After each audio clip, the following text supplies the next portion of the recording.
Welcome, good morning, good afternoon, good evening.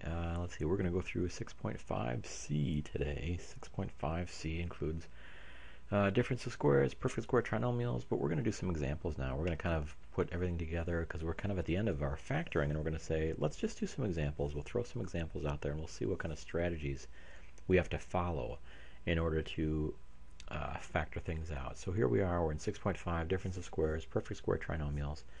Difference of squares is right here. I'm pointing at the screen here, but here's our difference of squares. Difference of squares says that if I've got a binomial, a squared plus minus b squared, has to be subtraction between them, a perfect square and a perfect square, then it factors to a minus b, a plus b, or a plus b, a minus b. Either way you write it, it's going to be the same. So there's a difference of squares. Perfect square trinomials came up next. Perfect square trinomials was basically this. A plus b quantity squared gives us a squared plus 2ab plus b squared. In order to check whether a trinomial like this in the rectangle was a perfect square, we had to go through a couple of checks. Right in descending order, is the first term a perfect square, last term perfect square, is the sign on both the first and last terms positive. Then we had to do some calculations with a. We had to figure out what a was. A was the square root of that first term. B was the square root of the last term. And then we had to multiply 2 times a times b. And if that matched what was in the middle, then we had a perfect square. And we could figure out what our perfect square factorization was by just writing down a and b. And then the sign here on the second term tells us what the sign is between a and b. And then it's a perfect square trinomial, so you put a square up there, and that gives us our factorization for that. So that said, as a little bit of a refresher, here are a couple of examples where we say factor completely. I don't say factor this perfect square. I don't say factor this difference of squares. I don't say factor this trinomial with a leading coefficient of -1. I just say factor it completely. So we have to go through and say, what do we have to do for these trinomials? I've been given this, so what do I have to do? So here's my trinomial in the form 18c cubed minus 48c squared d plus 32cd squared. The first thing we have to do, I think, is probably factor out a greatest common factor. Anytime we're given something like this, we should always try to factor out a greatest common factor. I'm going to try and move this over just to give us a little more space to the left, just so that will allow us to factor out that greatest common factor. So let's take a look at this. What is the greatest common factor in 18c cubed and 48c squared d and 32cd squared? Well, the first thing that jumps out at me is there's probably a 2 in there. We could do the cake method as well, but if it jumps out at us, it might be helpful. Is there a 2? Yep. Is there, in here, there's 2 and there's 3 as prime numbers. 2 and 3 are in there as well, and 2 is in there, but not 3. So we could pull out a 2, and that's about it. So we could pull out a 2 as a factor, as a coefficient, in terms of the numbers. What else can we pull out? Each term has at least a c, because there's a c here. We're limited by that c. And that's about it. This has a D and that has a D, but there's no D here, so we can just pull out a C. And then we say, all right, well, let's factor it out. Factor out that 2C, 18c cubed divided by 2c gives us what's left. There's 9c squared. Minus 48c squared d divided by 2c gives us minus 24c d plus 32cd squared divided by 2c gives us 16d squared. Alright, so from now on I have to remember that I've got that factored out, that greatest common factor. So if I'm asked to factor this trinomial, I've got to always remember that 2c has to go down here. Now whether you want to just keep writing 2c, 2c, 2c, 2c, or just remember at the very end, I've got to remember to drop this down. Either way, make sure you do it. So now from now on, we're going to concentrate on factoring this. And eventually we're going to have to add that factor that we just, the greatest common factor we factored out as well. So let's see. To make our life easy, let's see if we can recognize, let's see some patterns. Is it difference of squares? No, it's not difference of squares, because difference of squares only has 2 terms in it. This has 3. Is it a perfect square trinomial? If it's a perfect square trinomial, this leading term has to be a perfect square. 9 is a perfect square, c squared is a perfect square, and it's positive. This last term has to be a perfect square. 16 is a perfect square, and d squared is a perfect square, and that's positive. All right, so we're doing okay on that. Let's see, now we have to determine if it's a perfect square, this would be an a squared term, this would be a b squared term, and this would have to be 2 times a times b. What would our a be? What would our a be equal to? A would be equal to the square root of this 9c squared, that would be 3c.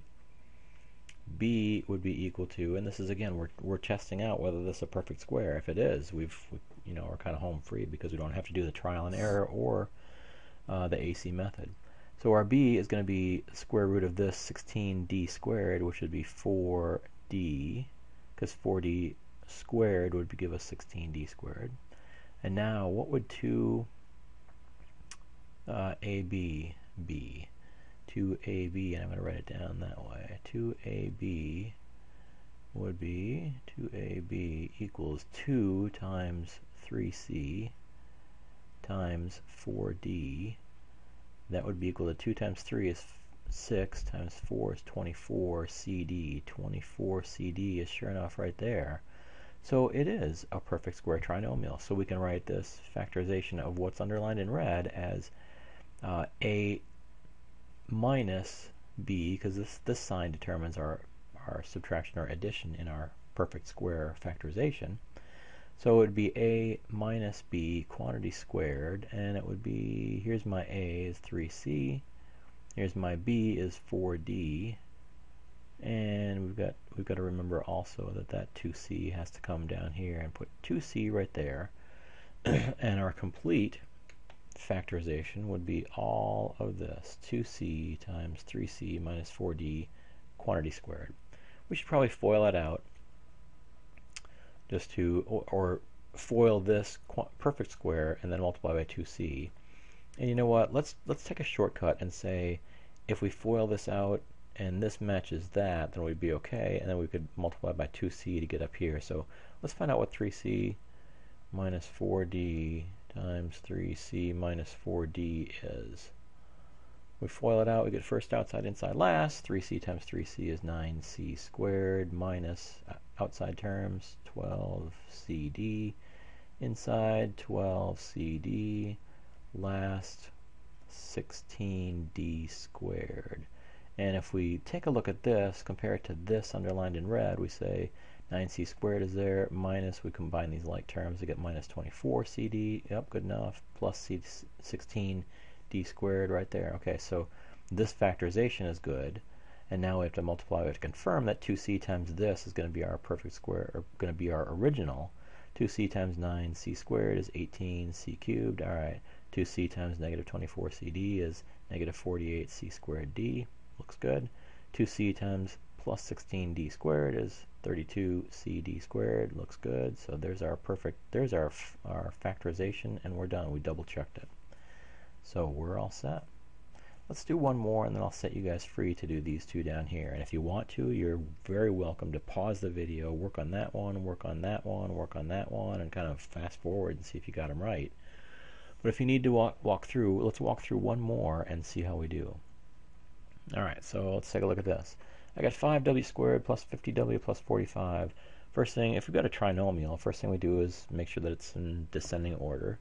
W squared, 2 is the power there, so that's the first term. Here's w to the first power, that's the next term. W to the 0th power, that's the final term. So it's in descending order. Factor out a negative 1, don't have to. Factor out a greatest common factor. It looks like everything has a 5 in it, so I'm going to factor out a 5. 5w squared divided by 5 is w squared. 50w divided by 5 is a positive sign there. 50 divided by 5 is 10. W is left. 10 is right there. And then 45 divided by 5 is 9. And there's our factorization. We can double check. 5 times w squared is 5w squared. 5 times 10w is 50w. 5 times 9, we're using the distributive property for all these, is 45. So there's our correct factorization so far. So now we have to say, is this a perfect square trinomial? Well, well, is it a difference of squares? No, it's not, because there's difference of squares would have two terms in it, separated by subtraction. There's nothing there. All right, so now we're going to concentrate on factoring this. Is it a perfect square trinomial? Maybe. Is it an ascending order? It is. Is this first term positive and a square? Yep. Is this last term positive and a square? Yep. All right. Let's find out what our A would be. A is equal to square root of W squared would be W. B is square root of 9 is 3. 2AB would be 2 times W times 3. 2AB equals 2 times W times 3 equals 6W, and 6W is right there. Darn it, it's not. So it's not a perfect square trinomial. So we throw that away and we say, all right, let's follow some other methods. Remember, if we said to kind of differentiate between using the AC method and using the trial and error method, if either that one, that A was a prime number, or C were a prime number, we should probably use the trial and error method. And sure enough, this A is 1. It's a prime number, so we should probably concentrate on using the trial and error method. So let's go here, and we're going to set up our skeleton here as W and W, and then here's a 1 here, unwritten 1, so 1 factors out to 1 and 1, and we have to say that 9 factors out to here and here, and we've got to say, what is our sign? This is a sum, so the sum means we've got the same signs, so it's either both positive sign or both negative sign. They both add up to 10, so we have to put them as positive and positive. So now we have to just play around with 9 and factor 9, either 1 and 9 or 3 and 3. Let's try 3 and 3. If it was 3 and 3, it would be a perfect square trinomial, so we can rule that out. So we have to we're left with just 1 and 9. So 1 goes here and 9 goes here, and let's FOIL it out just to make sure, because again, we've got to keep this 5 coming down later on when we finally get our factorization. But to FOIL out the red stuff here, to make sure that we've factored this out correctly, we just FOIL it out. 1W times 1W is W squared. Outside terms, plus 9W. Inside terms, plus 1W or plus W. Last term, plus 9. Combine these like terms. I got W squared plus 10W plus 9. And that is exactly what we've got here. We didn't write the 1, but we could have. We didn't have to write the 1 here. So W squared plus 10W plus 9 is a correct factorization. So this is a correct factorization in red and black of this here. And the only thing we have to do is just drop this 5 down, because that's part of the factorization. And right there is our correct factorization of the entire 5W squared plus 50W plus 45. Alright, with those ideas in mind, with these two in mind, pause the video and work on these two down here. We'll come back together in just a second. So pause the video, work on these yourself. Alright, now we've got, let's see, I'll change to blue here. I've got 5z cubed plus 20z squared w plus 20z w squared. I kind of wrote over that, but we can understand what it's there. Alright, so let's see. Let's try and factor stuff out. Just factor something out. Let's factor a greatest common factor. We can factor out a 5 for sure. And there's a z and a z and a z. We can factor out a z. There's a w here, but there's no w here. So that's pretty much the only thing we can factor out as a greatest common factor. So 5z cubed divided by 5z is z squared. Plus 20z squared w divided by 5w, 20 divided by 5 is plus 4. Z squared divided by z is z to the first power, or z to the 2 minus 1 is z to the first. W is there because it's not divided out, not factored out. Put a plus here, 20 divided by 5 is 4. W squared divided by z is w squared.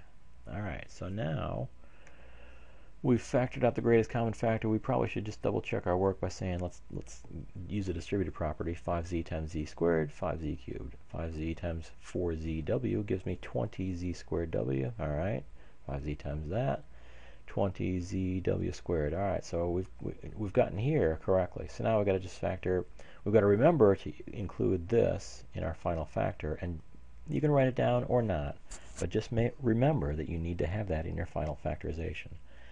Now we've got what's underlined in green. So I've got a z squared plus 4zw plus 4w squared. And you know what? Let's take a look at our shortcuts. Is it a difference of squares? No, it's not, because there's no subtraction here. And we've got three terms. Is it a perfect square trinomial? Well, it's a positive leading coefficient, positive and perfect square, positive and perfect square. 4 is a perfect square, and w squared is a perfect square. So let's check out if the middle term follows the pattern.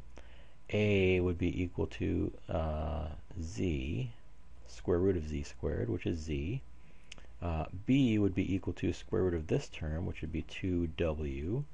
2ab would be equal to 2 times z times 2w, which would be equal to 4zw, and sure enough, it fits the pattern. So we've got, again, a perfect square.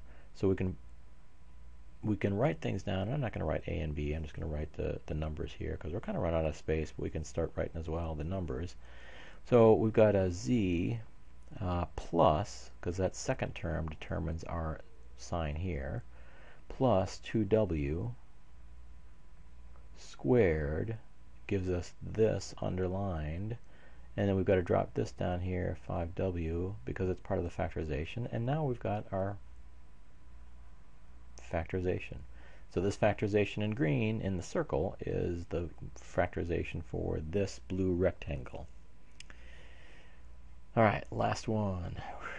Let's write some space over here. We got some space here, and now we've got 40x squared plus 130x plus 90.